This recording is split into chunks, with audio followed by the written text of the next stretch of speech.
welcome back to my channel, Melanated Hyphenated Convalescent, where I talk about being a Black woman in the film industry with 3 chronic illnesses. I have been recently talking about how I'm going to ease back from my career out of necessity because of my health, and my recent move to Paris because of said health issues. I live in a place now, which I talked about last week a little bit, and I've just shown you my space. Now I'm going to talk a little bit about how I got here.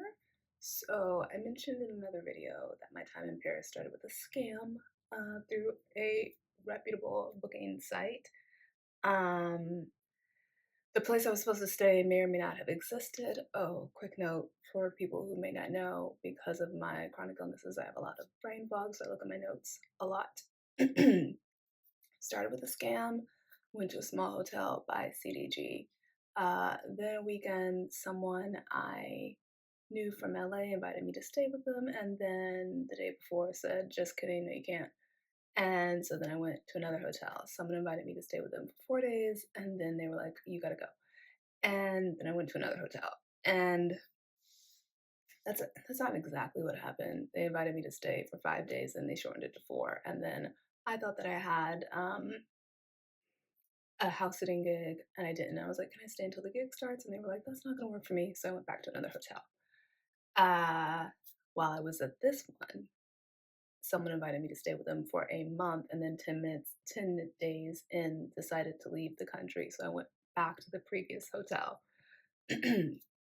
Now, throughout this time and before I arrived, I'm applying for apartments, I'm applying for house sitting gigs, I am applying for ill-advised roommate situations and sublets and everything. And I need to stress that I did do a lot of research. I did all the things, but it's extremely hard to get an apartment in Paris, especially without a guarantor. I have a family member guarantor, but everyone here wants you to have someone who pays French taxes, or you can use a service. Before you ask, yes, I did try. Difficile is for students. Cautionio and Garant Me are, they said no to me because I didn't have a job, because I have a visitor visa.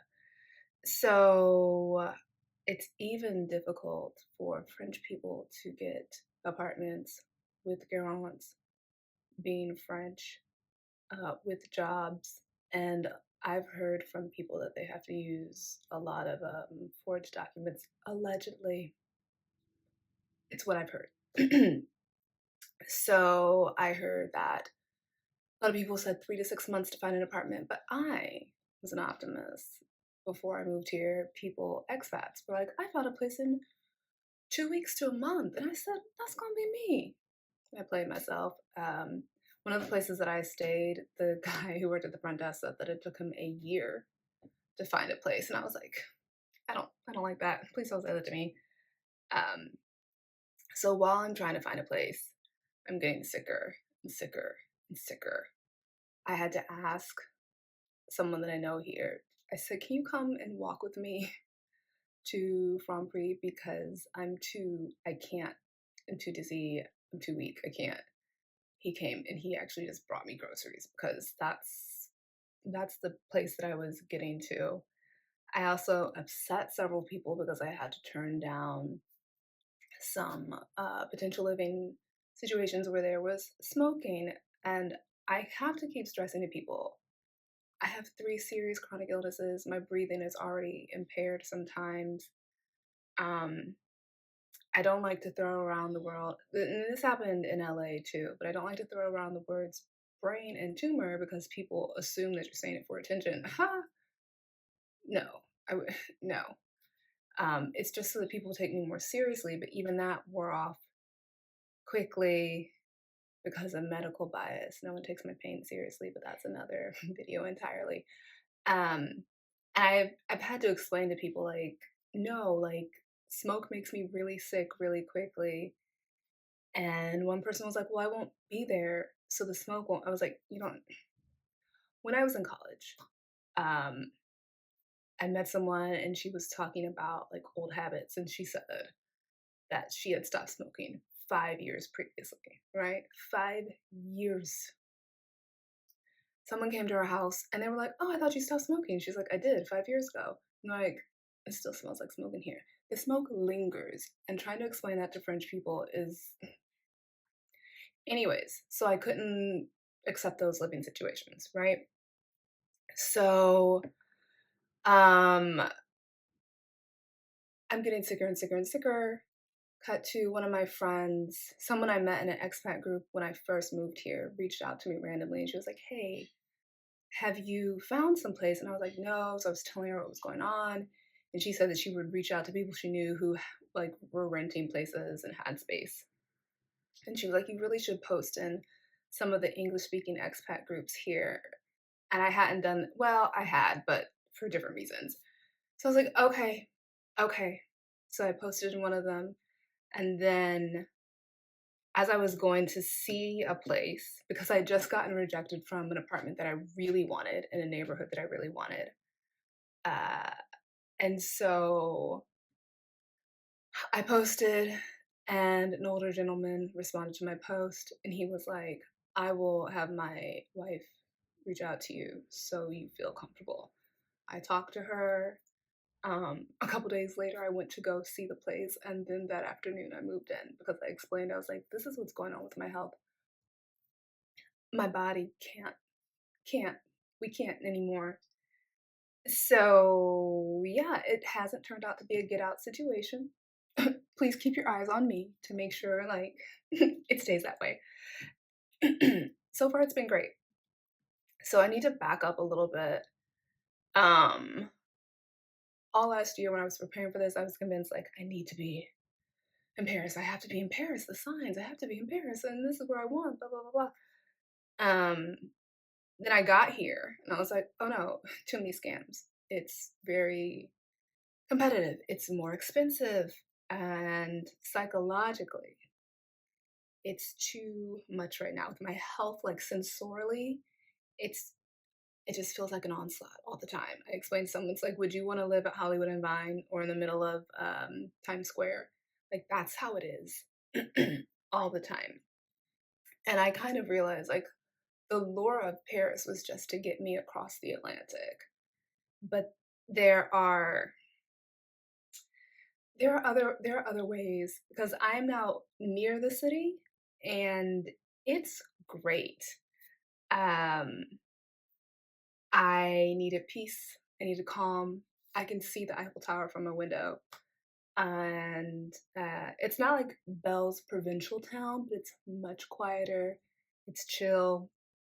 There's green space. The vibes are immaculate, honestly. And I do still definitely need to find a French class because there's less English the further you are out from the city. But I really like it here.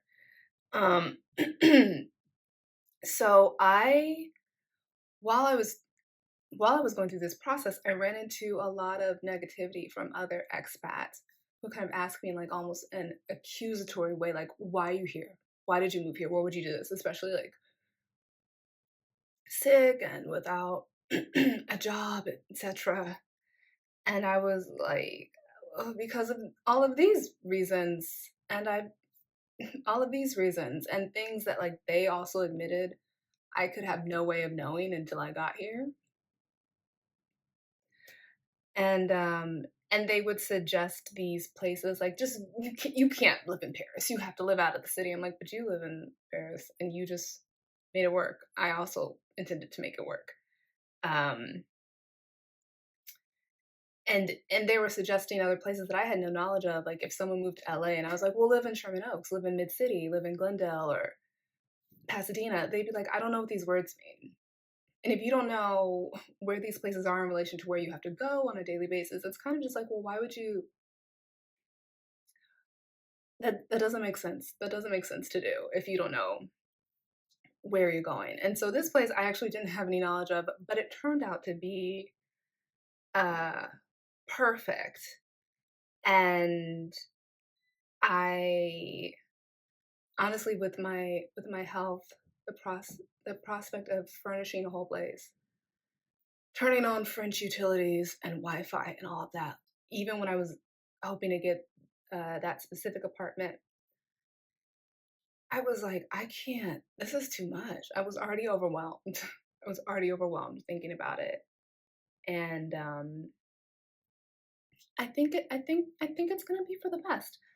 I also happened to make a list before I even moved, before I left LA, of like the things that I wanted in an apartment. And this place has every single thing on the list. Won't he do it? Like every single thing. I When I realized that, I was like, oh, this isn't what I planned. However, it is exactly what I need right now. So all the other things that didn't go the way that I thought they would, I'm letting that go because this is really clearly right for me. So, and I need time to heal. Now, speaking of my health, I have been joking about finding a French sugar daddy, un pair de sucre, mm. Because I'm not well. On Saturday, I went to Auchan, which is it's like a Costco, a Super Target, a Meijer for you Midwesterners, and I was in there for about an hour, and I was really close to passing out. I had a really serious crash. Sometimes things like taking a shower or going to the grocery store or checking the mail can really MECFS and PIMS just don't discriminate and they do different things at different times. So that was on Saturday. I spent the next 2 days in bed. I am filming this on Tuesday. I still really don't feel great. I don't know if you've noticed, but in the last couple videos, I've been a little bit more wan, more pallid, more faint. And even though I barely edit and these are very lo-fi videos, it's been getting even harder for me to do that. So as you can tell, like I'm just not. um, so I might be posting less than usual, maybe every 2 weeks, which is really short videos because she needs to recover. If it's like 2007 and I'm a flip phone, I've been on the charger all night, and as soon as you wake up, take that cord out, I'm already at 10% and burning hot. And you try to send one text, it's not gonna work. So I'm gonna have to adjust. And if you see me less, it's because I'm trying to get better. You can watch my upcycled content on TikTok because again, I have so little energy. So I'm doing what I can. But I don't have the wherewithal or the capacity to try to chase an algorithm right now. I'm just like I'm trying to be alive effectively. So there's that. Yeah. That's all I have for today, but I am celebrating the win of of having a place to live and not having to jump from place to place every week. So please like, subscribe, share, whatever butters your toast. Send me tea and sweaters because it's still cold. And I will see you next time. Thank you for watching. Araman, abiento, au revoir.